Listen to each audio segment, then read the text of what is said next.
Bismillahirrahmanirrahim. Assalamualaikum warahmatullahi wabarakatuh.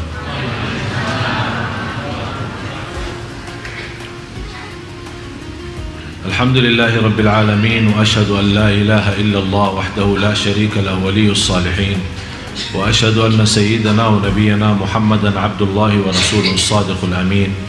Allahumma salli wa sallim wa barik ala sayyidina Muhammad wa ala alihi wa sahbihi wa man tabi'ahum bi ihsanin ila yaumiddin. Subhanaka la ilma lana illa ma 'allamtana innaka antal alimul hakim. Maha suci Allah, saya tidak memiliki ilmu apa-apa, hanya saja apa yang diberikan oleh Allah subhanahu wa ta'ala. Alhamdulillah wa syukurillah atas segala nikmat yang telah diberikan oleh Allah subhanahu wa ta'ala. Dan menurut saya, khususnya jamaah Masjid Agung Sunda Kelapa telah mendapatkan banyak karunia dari Allah subhanahu wa ta'ala. Setiap waktu dan setiap saat kita bisa menikmati suasana dalam salat kita, suasana dalam ceramah kita, dan kita bisa merasakan kenikmatan di masjid saat kita beriktikaf.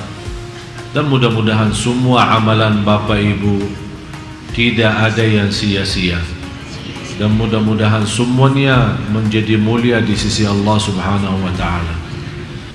Dan saya yakin ini semua perjuangan Bapak Ibu selama kita sama-sama mempelajari agama di masjid yang sama-sama kita cintai, Masjid Agung Sunda Kelapa ini, yang insyaallah senantiasa makmur, dan insyaallah jamaahnya juga semakin insyaallah barakah.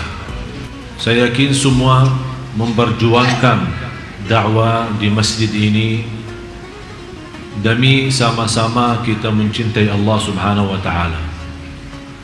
Dan saya yakin tidak ada keraguan dalam hati anda semua yang hadir. Kalau ada orang bertanya, pasti akan anda menjawab dengan jawaban yang cukup jelas. Saya 100% dalam hati saya mencintai Allah subhanahu wa ta'ala.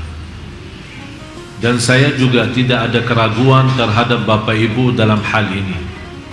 Tapi masalah cinta itu belum tentu seorang mencintai Allah, belum tentu berlakunya benar, dan belum tentu kehidupannya benar, belum tentu ibadahnya benar. Malah Rasulullah sallallahu alaihi wasallam bersabda, seorang hamba Allah 60 tahun salat, tapi selama 60 tahun tidak diterima salatnya. Ditanya oleh sahabat, ya Rasulullah, bagaimana bisa terjadi seorang 60 tahun tidak diterima salatnya?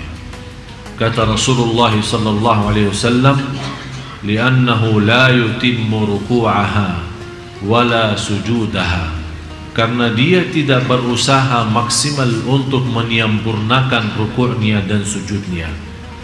Dan kita lihat kondisi dan keadaan banyak di antara jamaah kita yang kita sayangi dan kita cintai. Banyak di antara jamaah terlalu keburu selesaikan salatnya, apalagi salat sunnah qabliyah ba'diyah, apalagi duha dan yang lain-lain.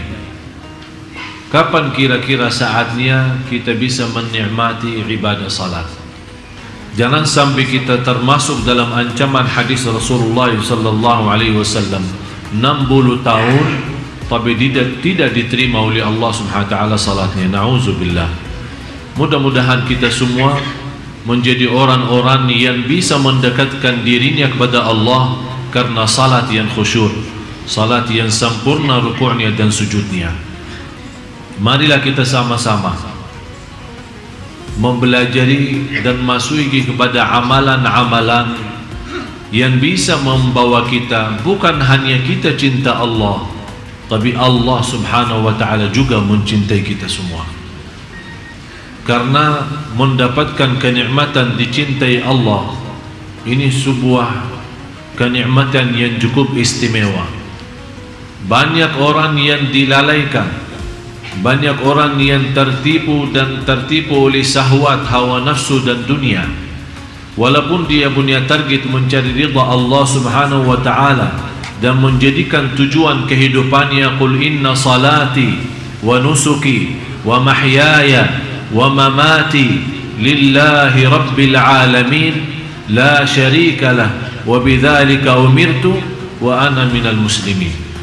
Jadi orang-orang yang sudah membaca ayat ini berkali-kali di dalam iftitah salatnya, ternyata dia tidak mendalami arti daripada doa ini. Dia tidak merasakan kekuatan doa ini dan tidak menikmati bagaimana bisa terwujud benar-benar inna salati wa nusuki wa mahyaya wa mamati lillah, semata-mata karena Allah, syukur karena Allah, sabar karena Allah, ikhlas karena Allah, salat karena Allah, bersedekah karena, silatul rahim karena. Di mana saja berada, selalu kita menjadikan diri kita dan kurbankan segala yang kita miliki karena Allah, baru akan terbentuk, akan Allah balas mencintai kita. Amalan-amalan yang pertama, orang-orang yang dicintai Allah Subhanahu wa taala, orang yang senantiasa membaca Al-Quran. Tapi bagaimana prinsip orang baca Al-Quran tapi dicintai Allah? Karena selama ini Bapak Ibu, saya yakin Anda semua suka baca Al-Quran. Malah ada yang saya kenal 1 minggu, 2 minggu kurang lebih khatam Al-Quran. Kurang daripada 1 bulan dia mampu khatam Al-Quran. Malah ada yang dalam 1 bulan khatam 2 kali, ada malah 3 kali, 30 juz dalam 1 bulan. Tapi masalahnya bukan berapa banyak baca, tapi bagaimana membaca. Selama ini kita membaca Al-Quran untuk mengkhatamkan, tapi yang saya minta kali ini agak sedikit kita rubah. Bagaimana saya bisa baca Al-Quran tapi saya mendapatkan Allah mencintai saya? Yang pertama, saat kita baca Al-Quran harus Anda rasakan Allah bicara sama Anda langsung. Allah bicara sama kamu. Ya ayyuhalladzina amanu, hei orang. Yang dimaksud siapa? Saya. Rasakan. Ittaqullah, berarti Allah mau berbicara sama diri kita sendiri. Itu yang perlu dirasakan saat kita membaca Al-Quran. Dan kita selama membaca Al-Quran, kita merasa, kata ulama, kalau mau berbicara sama Allah Subhanahu wa ta'ala, salat. Tapi kalau Anda mau mendengar Allah berbicara, baca Quran. Kalau Anda mau mendengar Allah yang berbicara, baca. Karena ini Al-Quran kalam Allah, kalam Allah langsung. Yang Allah sampaikan langsung, kalam Allah itu disampaikan kepada malaikat Jibril kepada Nabi Muhammad SAW, Nabi Muhammad kepada sahabatnya, dan seterusnya sampai kepada kita. Jadi yang ingin berbicara sama Allah, salat, hadap Allah, bicara, silahkan. Tapi yang ingin mendengar Allah yang berbicara, baca Al-Quran. Jadi saat Anda baca Al-Quran, Bismillahirrahmanirrahim, Anda rasakan mendengar kalam Allah. Jadi jangan Anda hanya membaca. Ada seorang membaca hanya lewat mata, tidak akan bisa rasa. Kenapa? Apa manfaatnya suara? Suara agar didengar oleh, kenapa didengar oleh telinga sendiri? Kalau ada syaitan mengganggu kita, lari. Dia tidak bisa, karena ada suara keluar. Syaitan terganggu. Bukan syaitan yang mengganggu, malah dia yang terganggu. Berarti akan melarikan syaitan dari suara bacaan kita. Kalau sudah syaitan lari, berarti kita akan mampu fokus dan lebih nikmat bacaan kita. Yang kedua, saat kita mendengar sendiri bacaan kita, rasakan Allah yang lagi menyampaikan bacaan itu lewat telinga kita. Karena telinga itu salah satu makhluk Allah. Ada seorang punya telinga tapi tidak bisa mendengar. Ada orang punya mata tapi tidak bisa melihat. Jadi masalahnya bukan wujudnya mata atau wujudnya telinga, tapi masalahnya apakah dia berfungsi atau tidak, bisa menjadi berguna atau tidak. Bagaimana kita bisa mengaktifkan segala tubuh badan kita saat membaca? Begitu caranya. Yang pertama, Anda baca karena Allah lagi berbicara. Yang kedua, Anda membaca Al-Quran, semua berbicara itu yang dimaksud adalah diri kita.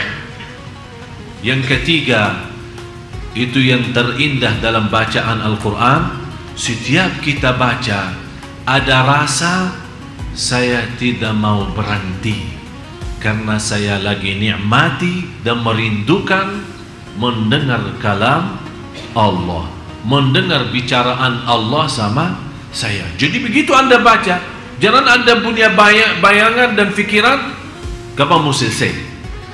Malah justru yang Anda harus rasakan, saya tidak mau selesai, saya mau terus lazat, saya mau nikmat, karena Allah lagi bicara sama saya.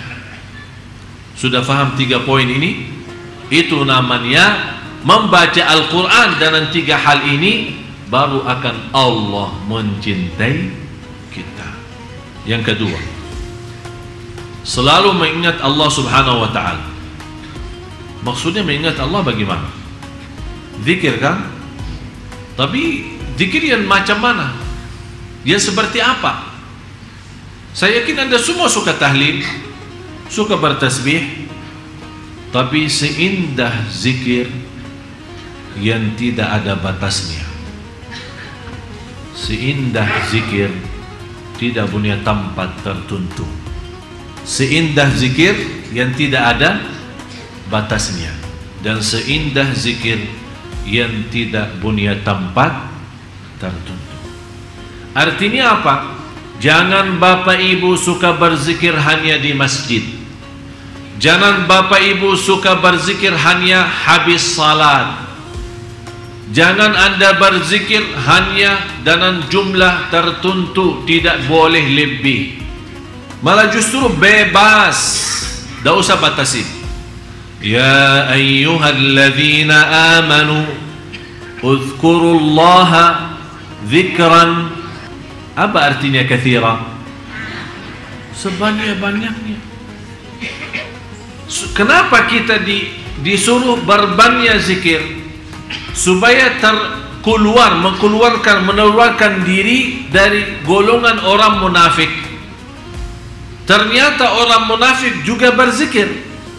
Innal munafiqina yukhadi'una Allah wa huwa khadi'uhum wa idza qamu ila as-salati qamu kusala yura'una an-nasa wa la yadhkuruna Allah illa qalila. Mereka kalau diajak salat malas, terpaksa karena malu sama kawannya masuk masjid, bukan karena Allah tapi malu. Yura'unan nas, riya. Sifat yang ketiga, wala yadhkuruna Allah illa, ternyata mereka juga berzikir. Wala yadhkuruna, katakan Allah, mereka tidak berzikir kecuali sedikit. Berarti mereka berzikir. Supaya kita selamat dari sifat orang munafik, berarti harus kita lawan mereka, harus kita berbeda dengan mereka. Kalau mereka memang zikir tapi sedikit, saya mau berzikir tapi banyak. Coba bayangkan, saya pernah memberikan cara zikir, tapi selama 1 hari tidak boleh bicara dunia. Ingat kan? Tidak boleh bicara dunia. Subhanallah, walhamdulillah, wa la ilaha illallah, wallahu akbar. Assalamualaikum, waalaikumsalam warahmatullahi wabarakatuh. Subhanallah, walhamdulillah. Mau ke mana? Mau ke masjid. Subhanallah, walhamdulillah. Sudah makan belum? Subhanallah, walhamdulillah. Jadi biasakan diri seperti itu. Tidak usah orang mendengar suara zikir kita, tapi kita mengaktifkan semua tubuh badan kita menjadi membawa cahaya zikrullah. Luar biasa indahnya zikir. Bapak Ibu, zikir itu termasuk salah satu amalan sederhana. Pahalanya di sisi Allah jauh lebih besar daripada haji, jauh lebih besar daripada salat sendiri. Karena inti daripada wujudnya salat, inti daripada wujudnya ibadah semua, inna salata tanha 'anil fahsya'i wal munkar wala dzikrullahi akbar. Zikir itu jauh lebih besar. Tafsiran ulama, zikir itu jauh lebih besar, maksudnya zikir itu jauh lebih besar daripada salat sendiri. Ada yang mentafsirkan wala zikrullahi akbar adalah zikir di dalam salat itu jauh lebih tinggi daripada salat sendiri. Karena memang kalau kita lihat salat kita memang semuanya mulai takbir sampai salam semuanya zikir. Baca Quran zikir, Allahu Akbar zikir, doa zikir, rukuk dalamnya zikir, sujud dalamnya zikir. Berarti semuanya tidak terlepas dari zikir. Orang yang berangkat haji buat apa?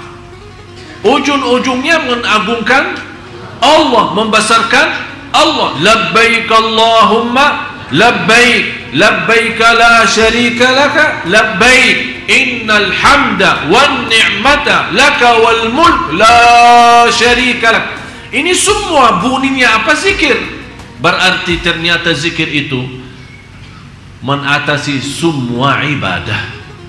Malah pahalanya jauh lebih besar daripada jihad fi sabilillah.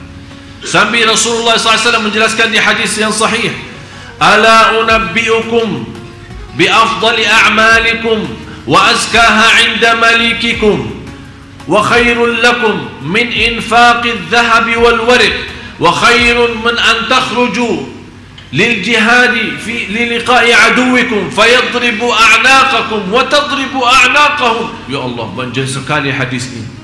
Apakah kalian mau tahu saya memberikan amalan kepada kalian? Rasul ini berbicara sama sahabat. Saya akan memberikan amalan jauh lebih mulia di sisi Allah, jauh lebih baik daripada amalan yang lain, jauh lebih besar pahalanya daripada mensedekahkan emas dan perak dan mensedekahkan segala harta. Jauh lebih besar daripada menghadapi musuh saat perang. Mereka membunuh kita atau kita membunuh mereka. Kaget sahabat, ini jihad, jihad lawan musuh. Apa saja amalan yang jauh lebih tinggi daripada itu semua? Rasul menjawab singkat saja, zikrullah, zikir kepada Allah. Fadhkuruni, tanda-tanda kita mencintai Allah banyak sebut Allah. Kalau kita berbanyak sebut Allah, berarti kita akan termasuk orang yang akan Allah sebutkan nama kita. Fadhkuruni, kalau kita menunggu Allah juga zikir kepada kita. Bagaimana Allah zikir kepada kita? Kan fadhkuruni, zikir kepada Allah. Azkurkum, zikir Allah kepada kita. Apa zikir Allah kepada kita? Akan Allah selalu ingat kepada kita, apapun kebutuhan kita, apa keperluan kita, apa keinginan kita, apapun hajat kita, akan Allah selalu ingat dan mengabulkan doa kita. Bisa Bapak Ibu? Bisa, insya. Jangan insya Allah bisa. Bisa, insya. Azam, nawaitu, sungguh-sungguh. Hari ini libur. Coba habis pulang dari sini, isi zikir. Dan coba subhanallah, saya kasih satu rahasia zikir sebelum kita lanjut yang ketiga. Saat Anda wudu, usahakan wudu sebelum salat kira-kira 10 atau 15 menit. Habis Anda wudu, kan ada tahiyatul masjid, atau kita di rumah sunnatul wudu kan, sambil menunggu azan nih, ada 10 menit atau 15 menit. HP-nya jauhkan. Ini sekarang kita punya masalah. datang ke masjid bawa HP, i'tikaf bawa HP, imam bilang stau i'tadilu masih bawa HP, padahal imamnya sebelum Allahu Akbar. Bapak ibu yang membawa HP mohon non aktifkan, kalau tidak keberatan. Allah astagfirullahaladzim. Imamnya aja belum selesai Allahu Akbar sudah bunyi, seolah-olah kita baru imam sudah sampai. Saya perhatiin kalau imam bilang istau i'tadilu agak cepat, istau dulu luruskan saf. Tapi begitu dia sebut soal HP, dia membawa bahasa yang halus. Bapak ibu yang membawa HP mohon non aktifkan. Tapi kalau tahu teruskan sah. Jadi cepat kalau tahu itu dulu. Begitu dia sebut kata HP, dia supaya kenapa? Kita mendengar. Apakah kita perlu menjadikan seorang imam seperti Umar bin Khattab? Bagaimana Umar bin Khattab kalau dia jadi imam? Tahu kan? Tahu luruskan saf. Beliau khalifah dan beliau juga imami salat 5 waktu. Tahu luruskan saf. Sebelum dia takbir, dia punya tongkat punya kepala besar. Dia putar dalam saf-saf jamaah. Kalau safnya belum lurus, dia bilang tidak mau lagi luruskan, karena dia sudah tadi bilang luruskan. Dia sekarang beriksa, mutar, tang langsung di kepala. Ya Allah. Habis itu yang sudah cukup lalai, begitu kata Amirul Mukminin, istau i'tadilu, dia sudah rasa sakitnya duluan. Padahal Amirul Mukminin belum meriksa safnya, hanya istau i'tadilu dia sudah megang kepala duluan. Berarti sudah tahu. Apakah kira-kira perlu begini ya? Nanti saya minta sama pengurus satu tongkat di sini, supaya setiap ini mutar-mutar lah sebelum kita takbir. Jadi jamaah sekalian, inilah namanya. Begitu anda wudu sebelum azan 10 menit atau 15 menit, tinggalin semua dunia, HP semua tinggalin, terus isi zikrullah. Subhanallah, kalau kita bisa seperti ini, saya yakin salat kita jauh akan lebih baik. Karena kenapa zikir sebelum salat itu? Karena dia memberikan persiapan batin, bersih semua, HP jauh semua bersih. Jadi fikiran zikir. Yang dimegang tangannya boleh tasbih atau pakai jari sendiri, terus zikir. Begitu sudah masuk Allahu Akbar, ikuti dengan suara azan, dan habis azan angkat tangan berdoa. Subhanallah indah.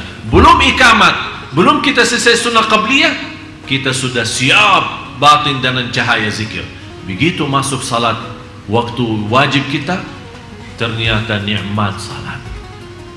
Tolong amalan ini yang saya baru saja sampaikan, pertama kali saya sampaikan cara ini, saya mohon dipraktis dan diamalkan. Anda sendiri akan merasa, oh ternyata betul. Yang ketiga, lebih mengutamakan untuk mencintai Allah Subhanahu wa Ta'ala daripada dirinya ketika hawa nafsunya menguasai dirinya. Yang paling berat, kita mengutamakan Allah saat punya keinginan. Contoh, sudah alarm kan? Jam berapa alarmnya? Biasa ibu-ibu jam berapa alarmnya? Jam 3. Nah, sudah bunyi kan? Bunyi jam 3. Kita megang HP, kita sudah megang kan? Sudah lihat. Terus matiin, off ya. Alarmnya off, kita taruh. Di sini ada muncul dua hal. Pertama, mau nggak salat malam? Yang kedua, tidur aja. Jadi tidak ada tidur nggak ada. Tapi yang ada, mau salat malam nggak? Tidur aja. Ini yang kedua. Di sini, supaya bagaimana kita bisa mencintai Allah, di sini ujiannya. Allah melihat kita sudah nawaitu dengan alarm jam 3 atau jam 2, berarti kita sudah ada niat kan? Ada niat. Tapi ini niat tidak cukup. Harus ada bukti. Begitu kita mendengar, kalau kita tidak mendengar sampai sudah ketiduran, tapi benar-benar tidak merasa, tidak mendengar, Allah Maha tahu kondisi dan keadaan kita. Tapi Allah tidak akan memberikan keistimewaan bagi orang. Begitu dia megang HP-nya, matiin, kemudian dia tidur. Padahal ada bisikan, salat malam enggak, tidur aja. Tapi dia mengutamakan tidurnya daripada itu, namanya tidak bakal dicintai Allah.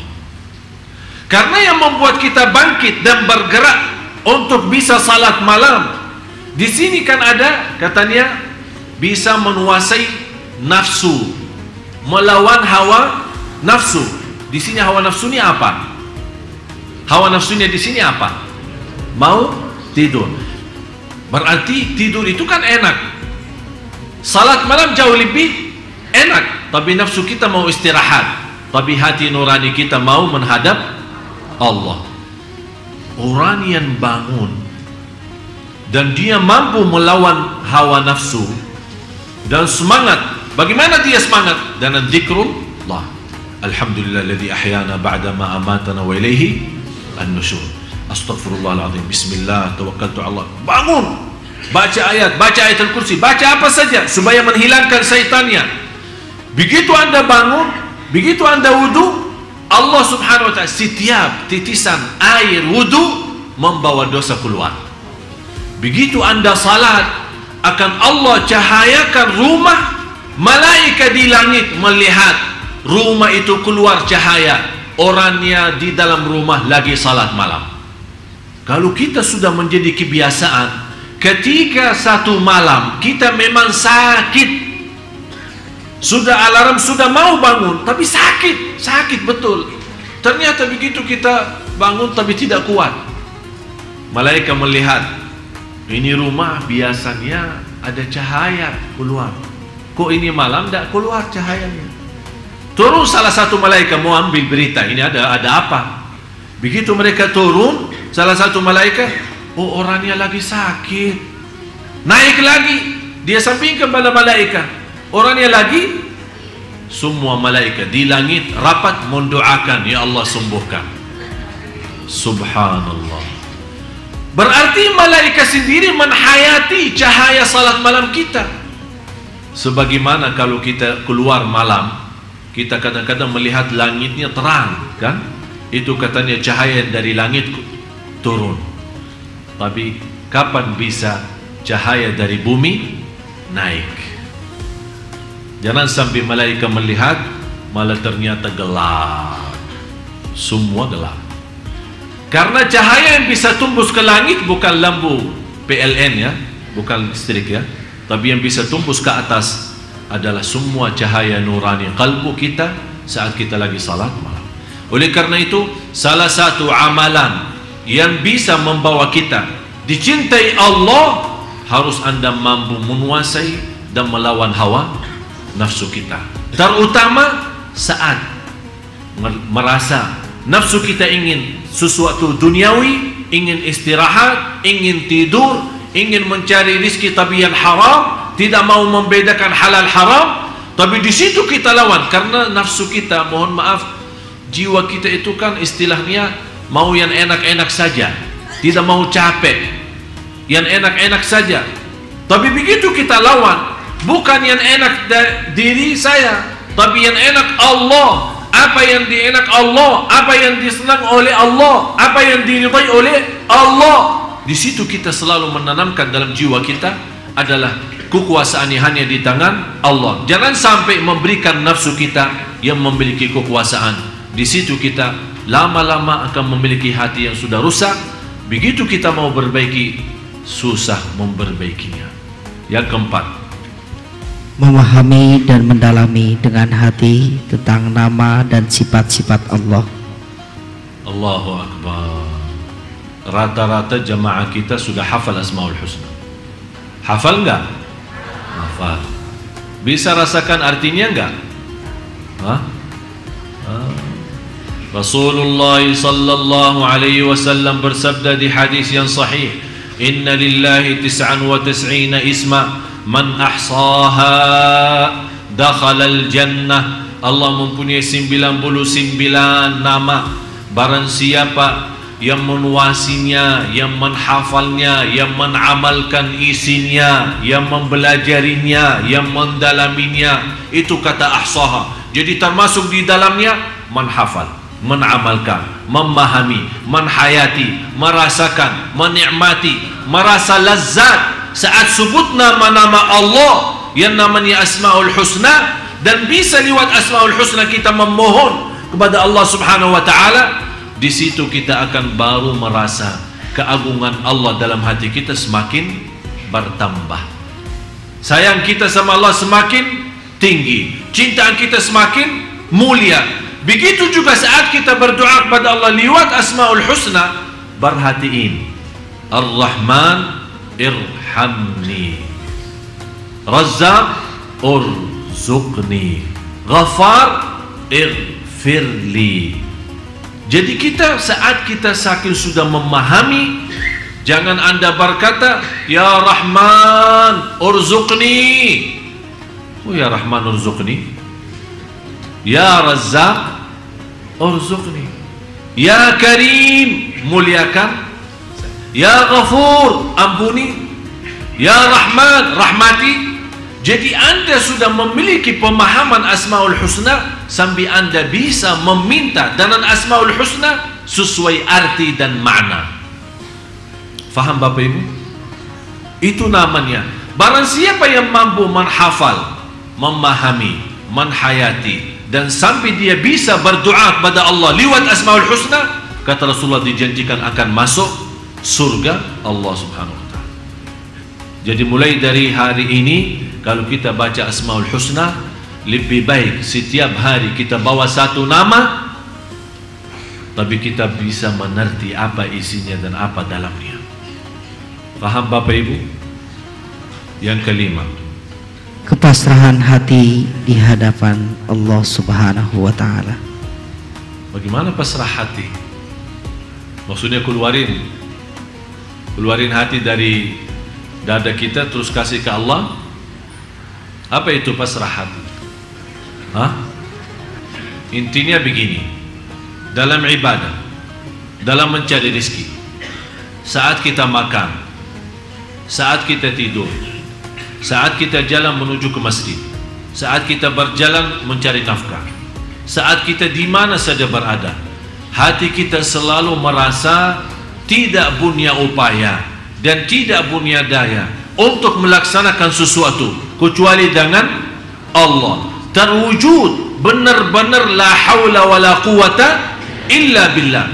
Dan pasrah yang tertinggi adalah pasrah kalbu. Istilah lain, tawakal yang tertinggi, tawakal kalbu. Maksudnya apa tawakal kalbu? Saat kita keluar rumah, doanya apa?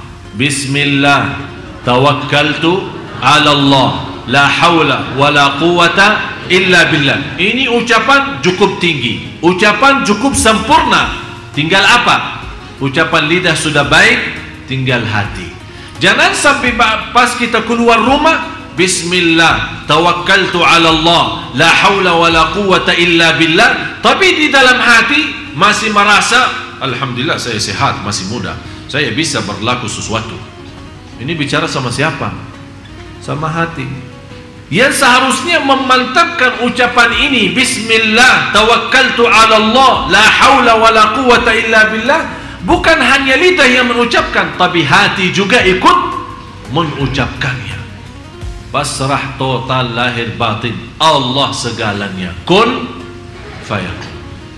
Begitu anda keluar membawa doa keluar rumah, anda merasa ya Allah, memang saya sudah berikhtiar berdoa, tapi segalanya di tanganmu ya Allah. Pasrah dengan yakin, saya kemana saja pergi akan Allah menjadikan hati saya hari ini buas iman, mendapat rezeki dan kecukupan, dan senantiasa diterima segala amal dan perjuangan. Yang keenam, melihat kebaikan dan nikmatnya baik yang lahir maupun yang batin. Salah satu yang bisa Anda mendapatkan dicintai Allah, harus Anda selalu mengingat nikmat Allah. Fikirkan nikmat-nikmat Allah kepada kita. Wa amma bi ni'mati rabbika fahaddits. Yang kita selalu lupa, kita sibuk mensyukuri nikmat tapi lupa mensyukuri yang memberikan nikmat. Kita sibuk menikmati nikmat tapi kita lupa mensyukuri yang memberikan nikmat. Kita sibuk untuk menghadapi cobaan tapi kita lupa minta tolong dari yang memberikan cobaan. Jadi selalu kita bayangkan, jangan Anda melihat posisi ujian. Kenapa manusia dinamakan dalam Al-Quran innal insana ladzalumun kafar wa in ta'uddu ni'matallahi la tuhsuha innal insana ladzalumun kafar. Sungguh manusia amat zalim dan amat kafir. Amat zalim apa? Dia menggunakan nikmat yang telah diberikan oleh Allah yang tidak mampu dihitung. Dia menggunakan nikmat itu untuk menzalimi dirinya. Yang kedua, dia sangat kafir. Dia tidak mensyukuri Allah dan merasakan kemuliaan yang telah diberikan oleh Allah lewat nikmat-nikmat itu. Berarti dia mengkafirkan nikmat. Dia berkufur terhadap nikmat. Dinamakan oleh ulama kufrun ni'mah, kufur nikmat. Jadi Anda sebelum melihat sisi cobaan, yang seharusnya Bapak Ibu Anda melihat sisi kenikmatan. Bunya mata masih bisa melihat Al-Quran, bunya lidah masih bisa menyebut nama Allah, bunya telinga masih bisa mendengar azan dan kalam-kalam yang baik, bicara-bicara yang baik. Anda masih punya kaki bisa berlangkah-langkah menuju ke masjid silaturrahim dan kemana-mana mencari nafkah dan rezeki yang halal. Anda masih punya nafas yang bisa menaturkan nafasnya untuk Allah subhanahu wa ta'ala. Saya bertemu beberapa hari lalu seorang ibu sudah usia 90 tahun, sakit, tidak bisa bergerak. Begitu saya datang silaturrahim, saya bertanya, bagaimana Bu keadaannya? Dia menjawab, Alhamdulillah. Tapi dalam kata Alhamdulillah benar-benar tersentuh hati saya. Saya bilang, Ibu, Alhamdulillah atas apa? Ibu lagi sakit, sakitnya parah dan tidak bisa bergerak. Dia menjawab, Alhamdulillah masih bunya 3. Bunya hati terisi iman, bunya lidah menyebut nama Allah, bunya akal masih bisa sadar siapa diri saya terhadap Allah. Dia sudah tidak melihat sakitnya, tidak melihat kakinya yang tidak berfungsi, tidak melihat tubuhnya yang tidak bisa bergerak, tapi dia melihat nikmat, bukan melihat ujian. Di situ dia merasa kenikmatan cukup besar, malah dia merasa masih kekurangan syukur. Itulah namanya hamba yang dicintai Allah. Karena kita orang mencintai Allah, semua nikmat terhitung. Tapi sekarang kita terbalik, malah semua ujian yang cobaan yang kita hitung. Kita hitung cobaannya, bukan hitungkan nikmatnya. Ini yang membuat kita lemah. Wa amma bi ni'mati rabbika fahaddits. Oleh karena itu jamaah sekalian, begitu Anda diuji Allah, jangan lihat apa itu ujiannya, tapi lihat berapa masih tersisa nikmat yang lain. Kalau Allah berikan 100 nikmat, yakini yang ujiannya hanya 2, Anda masih bisa menikmati 98. Jangan Anda rugi iman gara-gara kehilangan 2 nikmat. Akhirnya mendapatkan cobaan yang jauh lebih besar adalah kehilangan iman dan kehilangan syukur. Tidak usah pikirin sebagaimana ibu yang tadi. Dia sudah tidak melihat sisi sakitnya dan tidak melihat umurnya dan tidak melihat dia tak bisa bergerak. tapi dia masih bisa merasakan iman, yang kalbu yang terisi iman. Lidah masih Allah izinkan untuk sebut nama Allah, dan akal masih bisa sadar. Kata ibu, saya kenal banyak keluarga saya, malah jauh lebih muda daripada umur saya, tapi sudah, istilahnya bikun ya, sudah tidak bisa nyambung. Tapi dia masih bisa, begitu dengar azan, dia bisa berfikir, oh ini salat, ini waktu salat, ini waktu Quran, ini waktu zikir, ini nikmat besar.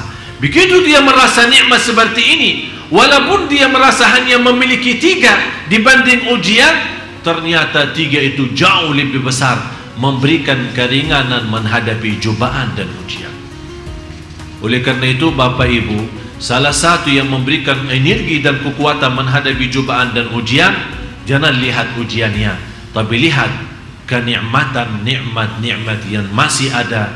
Jangan sampai Allah cabutkan nikmat itu, malah bertambah kita rugi dunia dan rugi akhirat. Na'udzubillah. Yang ketujuh, merasakan kehinaan dan kerendahan hati di hadapan Allah. Yang ketujuh, subhanallah, kira-kira bisa kita merasakan saat kita lagi salat atau saat kita lagi doa, benar-benar merasa hina diri nggak? Maksudnya hina diri di sini apa? Kita saat salat dan saat doa, kita melemparkan diri kepada Allah, buang diri kepada Allah. Kita tunjukkan kepada Allah, ya Allah, saya tidak punya Tuhan selain Engkau ya Allah. Biar saya punya kekayaan, tapi ya Allah saya miskin, masih nol dengan kekayaanmu ya Allah.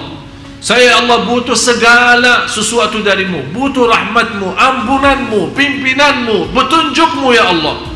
Kita selalu saat doa dan saat salat merasakan kita hamba yang terhina, yang tidak bisa apa-apa, yang tidak punya arti, yang tidak punya nilai, karena semuanya hanya Allah, milik Allah, kembali pada Allah. Inna lillah wa inna ilaihi raji'un.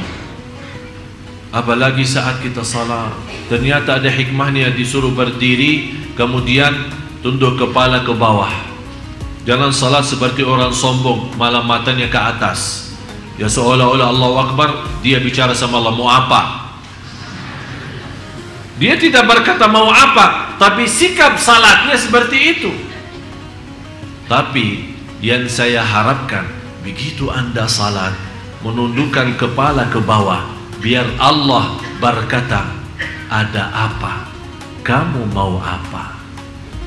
Biar Allah yang memberikan pertanyaan itu, kita merasakan saat kita salat, kita lagi berbicara sama Allah. Nikmat. Kalau kita lagi diberikan kesempatan bertemu dengan Bapak Presiden dan protokolnya memberikan kesempatan hanya 15 menit, kira-kira 15 menit kita menghadap Bapak Presiden, begitu kita hadap beliau, kita diam atau bicara? Hah? Kira-kira ada orang ketemu Bapak Presiden tapi diam? Dia begitu mendapatkan kesempatan dan dia merasa Bapak Presiden ini bisa menyelesaikan hajat saya, bisa membantu urusan-urusan saya yang belum bisa kelar karena kepala negara. Berarti kita begitu sampai, barangkali kita tidak memberikan kesempatan dia berbicara. Kita ada yang bicara, Pak ini kan dia, Pak ini, Pak ini, Pak ini, Pak ini, Pak ini, Pak, ujungnya dia bilang insyaallah siap, dibantu. Begitu dia menjawab dibantu, kita langsung percaya, alhamdulillah, betul Pak, betul dibantu, jangan khawatir. Kenapa kita bisa memiliki keyakinan? Padahal walaupun ada keputusan dari Bapak Presiden, tapi kalau belum ada izin Allah, wallahi tak akan bisa dapat apa-apa. Dan saya mendapatkan pelajaran dari warga negara Indonesia, tidak pernah terbayang dan tidak pernah nyangka bisa dapat warga negara Indonesia. Malah ada orang yang menawarkan ke saya, Syekh sanggup nggak bayar 100 juta. Insya Allah dalam 10 hari saya keluarkan KTP Indonesia. Minta 100 juta.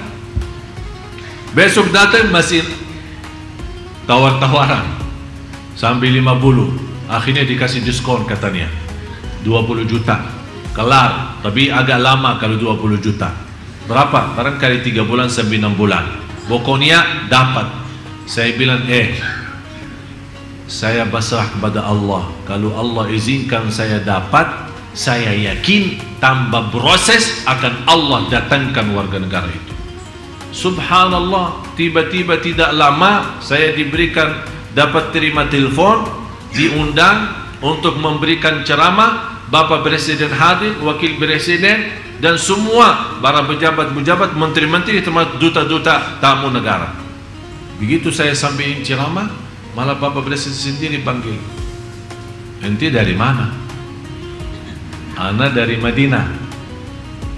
Kok bisa bahasa Indonesia? Ya Alhamdulillah. Saya bilang, kalau soal bisa, saya tidak bisa, tapi Allah yang maha bisa. Allah yang berikan semua. Sampai kata beliau, kalau saya tutupi mata mendengar ceramah ente, saya tidak nyangka ini orang dari Madinah. Terima kasih Pak. Langsung dia berkata begini, bahasa persis. Mau nggak warga negara Indonesia? Saya langsung ingat yang nawarin 100 juta. Sampai saya berkata, gratis Pak ya? Gratis. Sekarang saya perintahkan, Anda berkenan nggak? Saya bilang, terima kasih, penghargaan bagi saya Pak. Kita pemain bola aja sudah kita kasih warga negara, sampai sekarang tidak dapat juara. Udahlah, mudah-mudahan dan kita membaga buatmu mendapatkan warga negara, insya Allah bisa membawa masyarakat Indonesia menjadi makmur. Begitu bahasa beliau.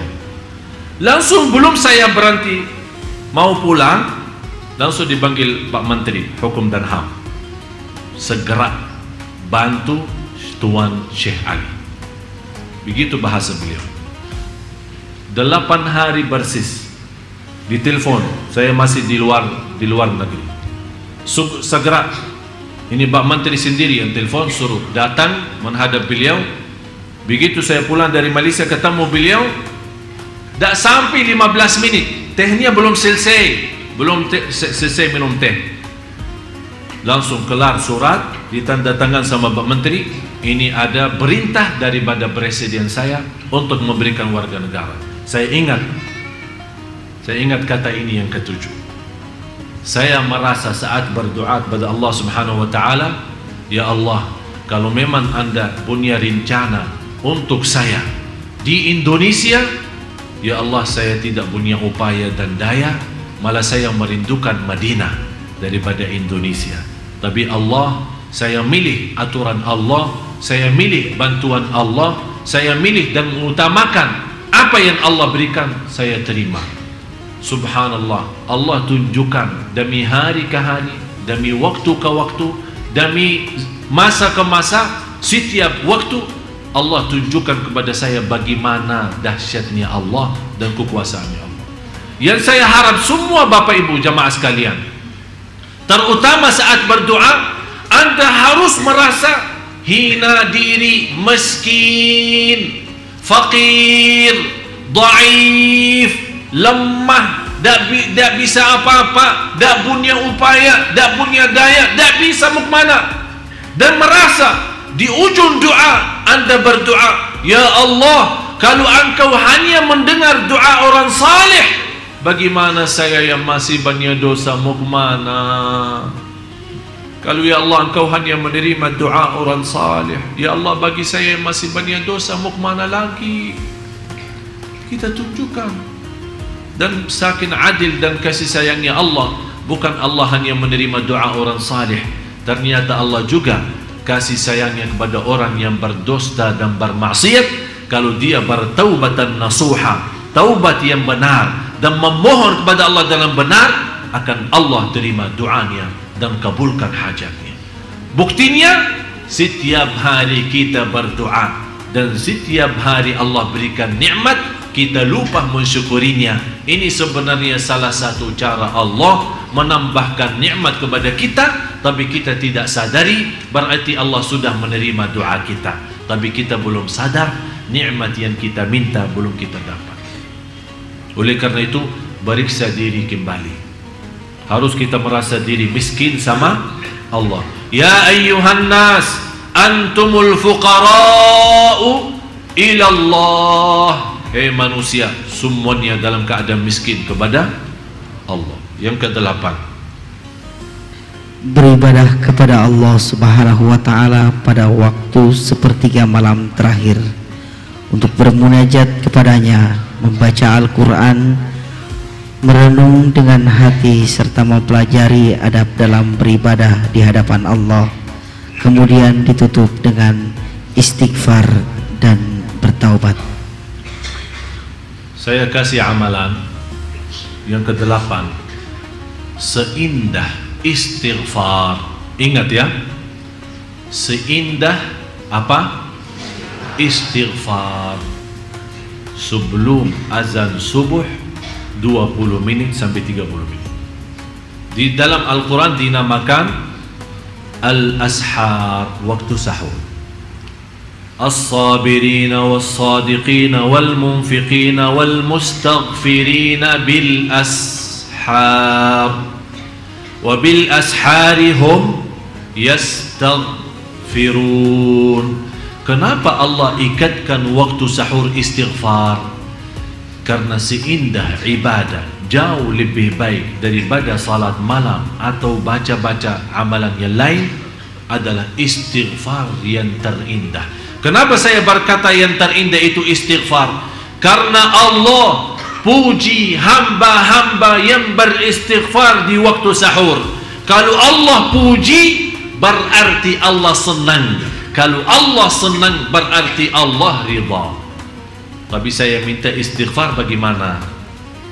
Sudah selesai salat malam, sudah witir, ya, duduk tetap di posisi musalla atau atas sajadah, kemudian tundukkan kepala ke bawah, tutup mata, bayangkan semua dosa kita selama ini.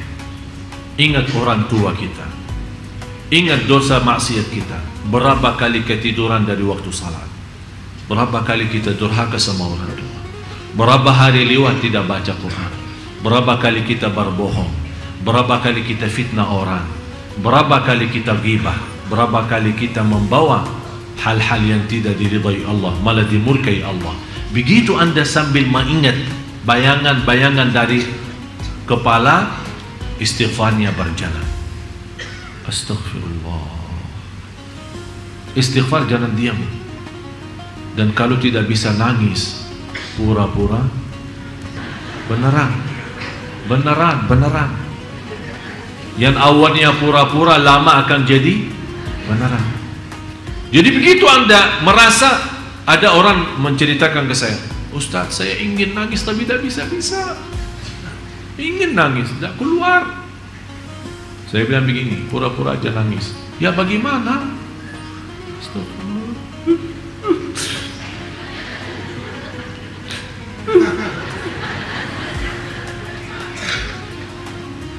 Belum keluar air mata,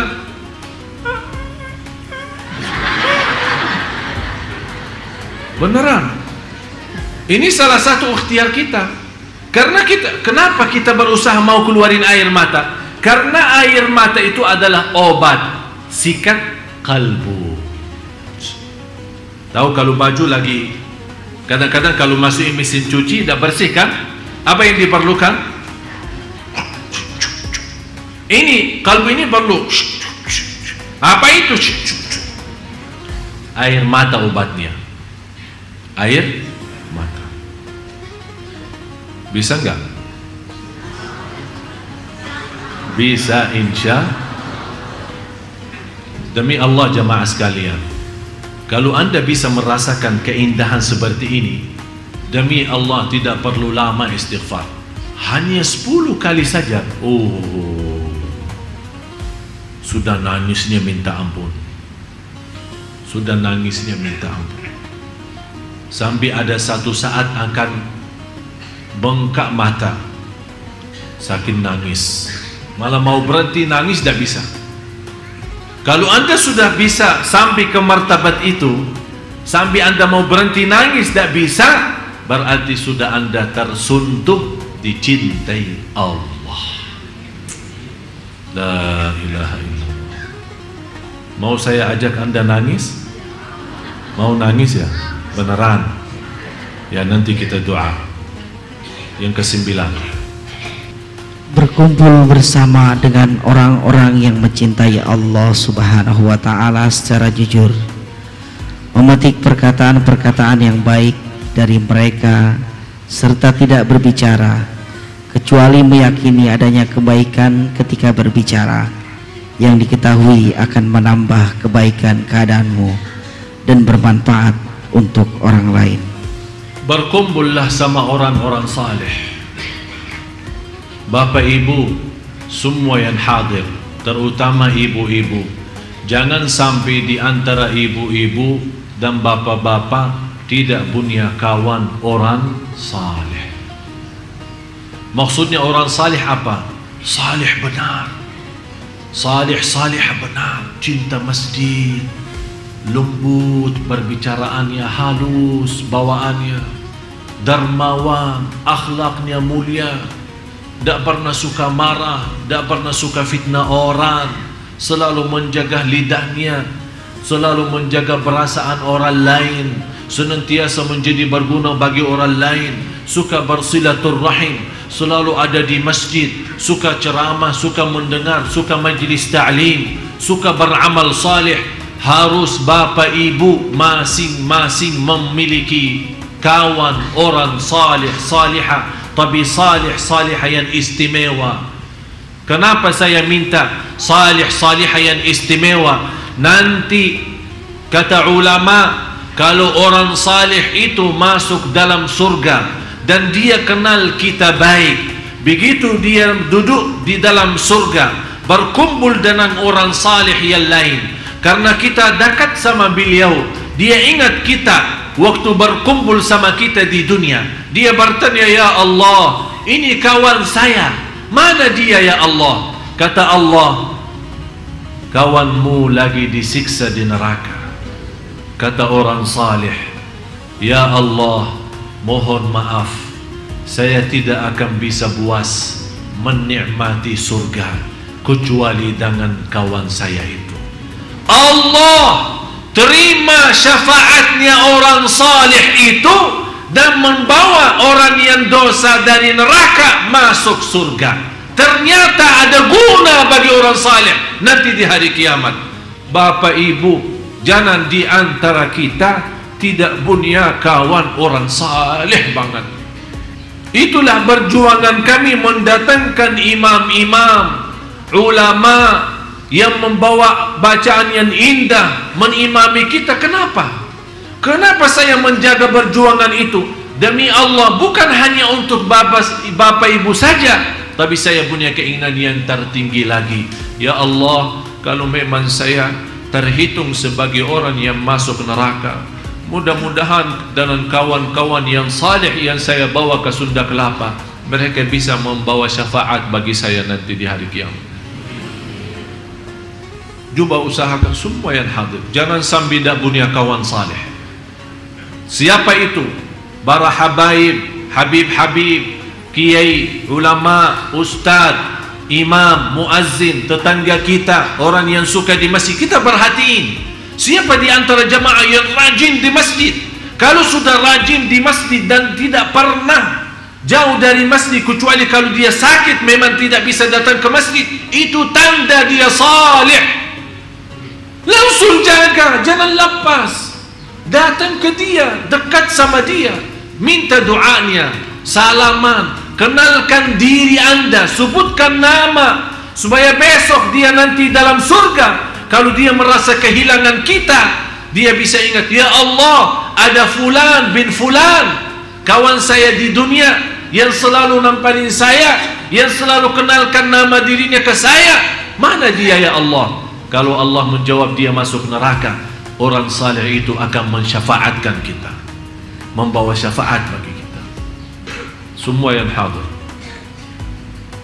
Allah saksi. Ya Allah, Engkau maha saksi di antara jamaah yang hadir. Engkau ya Allah merahasiakan di antara jamaah ada hamba-Mu yang salih-salih. Ya Allah, saya mohon Engkau jadi saksi, saya mencintai hamba-Mu yang salih-salihah yang hadir di majlis ilmu ini. Ya Allah, dengan cintaan saya kepada hamba-Mu yang salih-salihah, selamatkan kami ya Allah semua yang hadir, dan jadikan kami bersama orang salih hari kiamat. Wa adkhilna bi rahmatika fi ibadika. Tolong doa ini jangan ditinggal. Tolong doa ini jangan ditinggal. Wa adkhilna bi rahmatika fi ibadika salihin. Karena ini doa para nabi dan rasul. Para nabi dan rasul berdoa itu. Ya Allah, jadikan saya bersama orang salih, apalagi kita. Kalau para nabi dan rasul sudah minta, ya Allah, jadikan kami dalam rahmat-Mu bersama golongan orang salih, apalagi kita jamaah sekalian. Mudah-mudahan kita semua bersama orang salih di dunia, bersama orang salih nanti di hari kiamat, dan juga bersama orang salih dalam surga Allah Subhanahu wa ta'ala. Amin ya rabbal alamin. Yang ke-10, menjauhi atau menghilangkan hal-hal yang menghalangi hati dari mengingat Allah Subhanahu wa ta'ala. Tolong periksa kembali apapun hal-hal yang menghalangi kita dari Allah. Dunia, jauh dari dunia. HP, jauh dari HP. Usaha menjauhkan kita dari masjid, usaha menjauhkan kita dari zikrullah, usaha melalaikan kita dari kewajiban kita yang jauh lebih utama, tinggalkan karena Allah. Karena Rasulullah bersabda, man taraka syai'an lillah awadahu Allahu khairan min.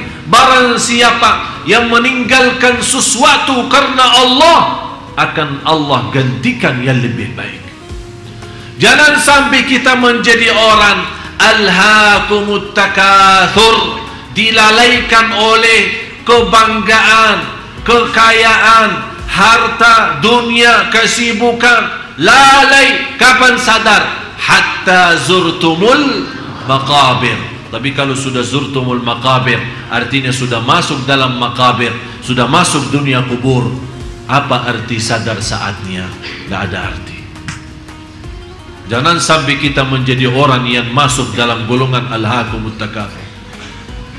Karena di ujung alhaakumut takatsur, thumma latus'alunna yawma idzin 'anil na'im.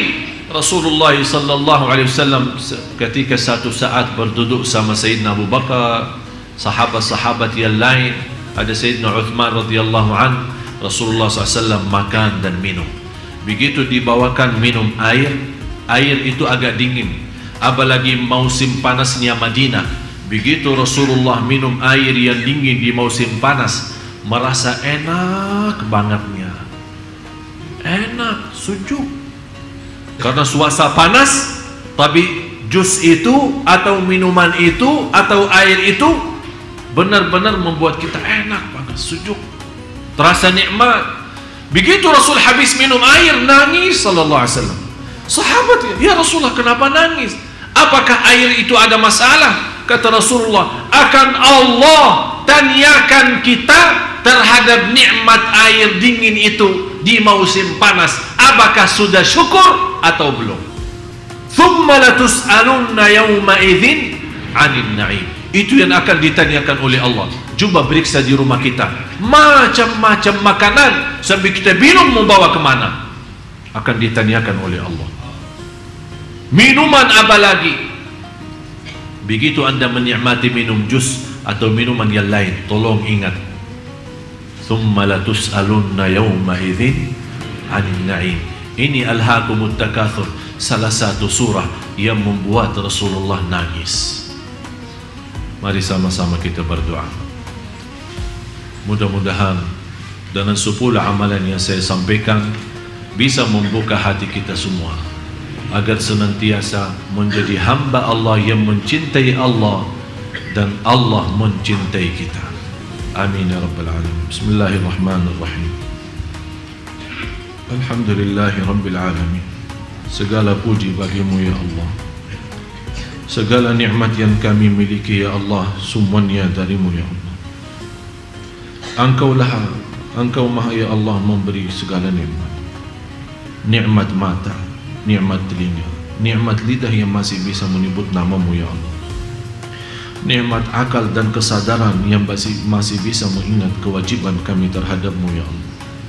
Nikmat kaki yang masih bisa berlangkah-langkah dengan lancar dan sehat walafiat menuju ridhamu ya Allah. Nikmat tangan ya Allah, yang selama ini kita masih bisa menikmati megang kitabmu ya Allah. Nikmat titisan air mata, yang titisan air mata yang ikhlas dan jujur menghapuskan dosa kami dan membawa kami selamat dari siksa neraka ya Allah. Ya Allah, maafkan kami karena kami tidak pantas dan tidak mampu mensyukuri segala nikmat yang segitu banyak, dan kami tidak mampu menghitungkan nikmat-Mu ya Allah, apalagi mensyukurinya. Ya Allah, ya Tuhan kami hamba-Mu ya Allah yang dhaif, kami hamba-Mu ya Allah yang miskin, kami tidak bisa apa-apa ya Allah, dan kami tidak akan bisa melarikan diri daripada Engkau ya Allah. Fafirru ilallah. Saat kami berlaku dosa maksiat, kami sangat malu di hadapan-Mu ya Allah. Tapi tetap walaupun kami malu atas dosa maksiat kami tidak akan bisa melarikan kami jauh daripada-Mu ya Allah. Malah justru segala sesuatu yang kita takuti, kita melarikan diri daripada sesuatu yang kita takuti. Tapi kalau ya Allah kami merasa takut kepada-Mu ya Allah, kami akan melarikan diri kami kepada-Mu ya Allah.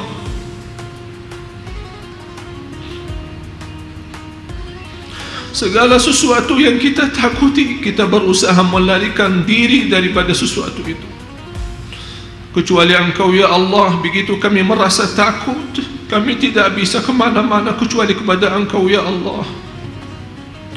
Ya Allah, kami datang kepadamu ya Allah dalam penuh harapan, dengan hati yang terisi iman dan taqwa, dengan kekhusyuan dan kerindahan, dengan kemiskinan dan kehinaan. Ya Allah, kami datang kepada Engkau ya Allah membawa segala dosa maksiat, membawa dosa besar dan dosa kecil, tapi kami sangat mengharapkan ampunan-Mu ya Allah. Walaupun dosa maksiat kami segitu banyak, tapi rahmat-Mu ya Allah jauh lebih banyak dan jauh lebih besar bagi kami ya Allah. Rahmatilah kami, rahmatilah kami. Kalau Engkau tidak merahmati kami akan menjadi orang yang merugi dunia akhirat.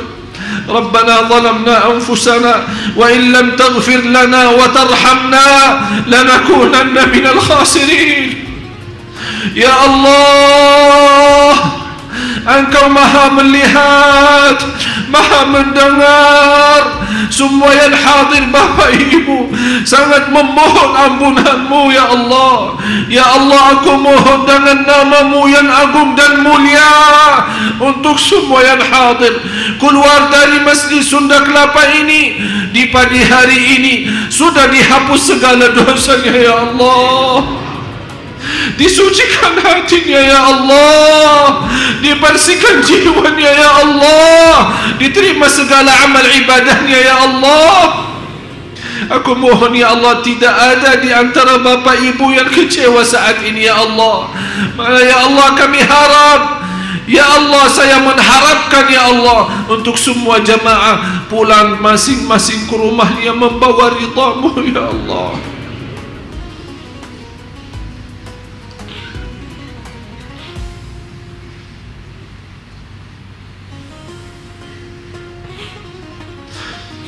Karena bagi kami ridha-Mu segalanya ya Allah.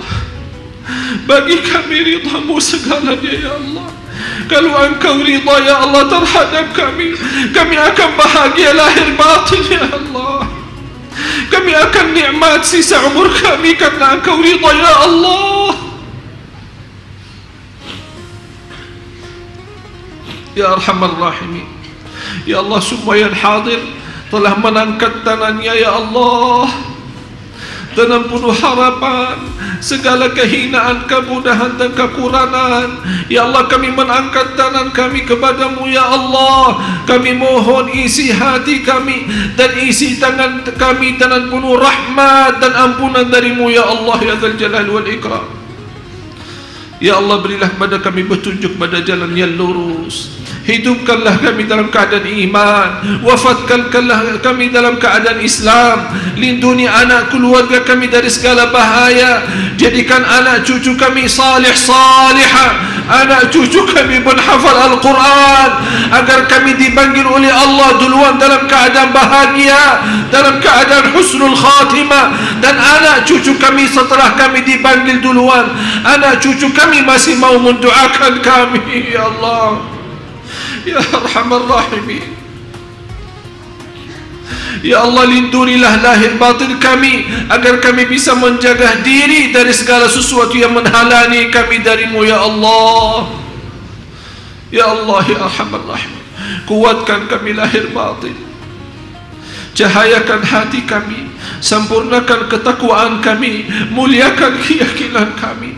Bagaimana Engkau berikan kepada kami kemudahan sama-sama berkumpul di Masjid Agung Sunda Kelapa ini ya Allah. Berilah kepada kami kemuliaan, sama-sama jumpa lagi di surgamu ya Allah. Jadikan kami semua yang hadir bersama hamba-hambamu yang salih-salih ya Allah. Wa-adkhilna birahmatika fi ibadika as-salihin.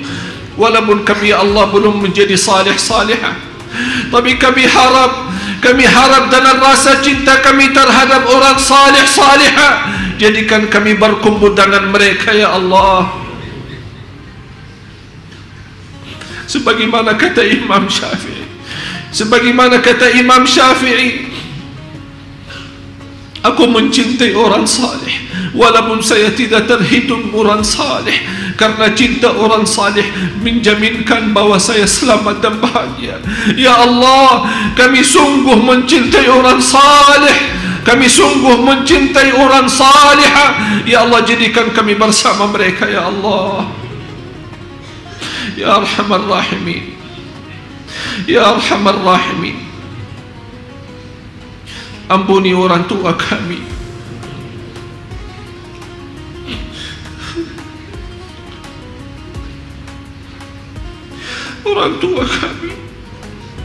orang tua kami yang telah meninggal dunia membutuhkan doa kami di saat ini ya Allah. Ya Allah, kirimkan pahala majlis ilmu kami ya Allah. Kirimkan cahaya sedekah kami di pagi hari ini ya Allah. Kirimkan berkat dan cahaya doa kami untuk orang tua kami yang telah meninggal ya Allah. Ya Arhamar Rahimin, ya Allah, kami tidak mampu membalas dan tidak akan mampu membalas kebaikan kedua orang tua kami. Kami serahkan kepada Engkau ya Allah, menjadikan orang tua kami mulia di sisi dunia akhirat.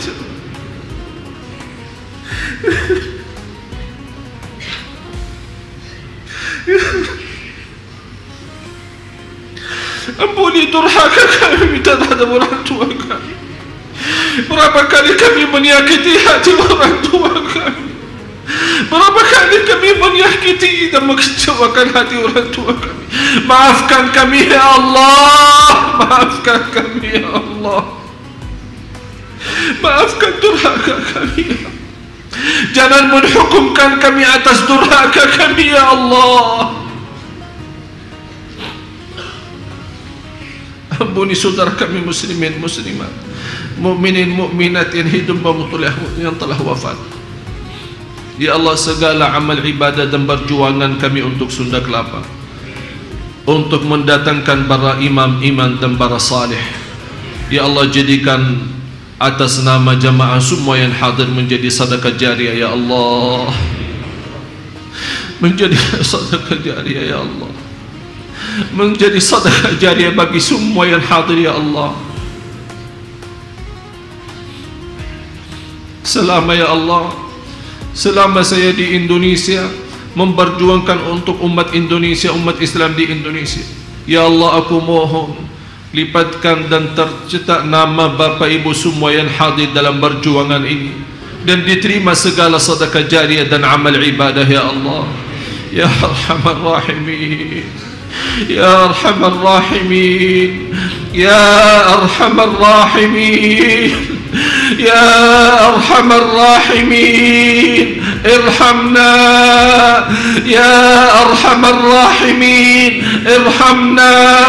Ya Arhamar Rahimin, irhamna. Karena kami hamba-Mu ya Allah, membutuhkan rahmat-Mu. Sangat kami memerlukan rahmat-Mu dan pimpinan-Mu. Ya Allah, pimpinlah kami dalam sisa umur hidup kami ya Allah, agar sisa umur hidup kami menjadi yang terbaik selama ini, dan mengakhiri hayat kami dengan sebaik-baiknya husnul khatimah. Birahmatika ya Arhamar Rahimin. Ya Allah, inilah doa kami. Engkau pernah janji dalam kitab-Mu, ud'uni astajib lakum, berdoalah padaku, aku janji akan nerima doa-Mu.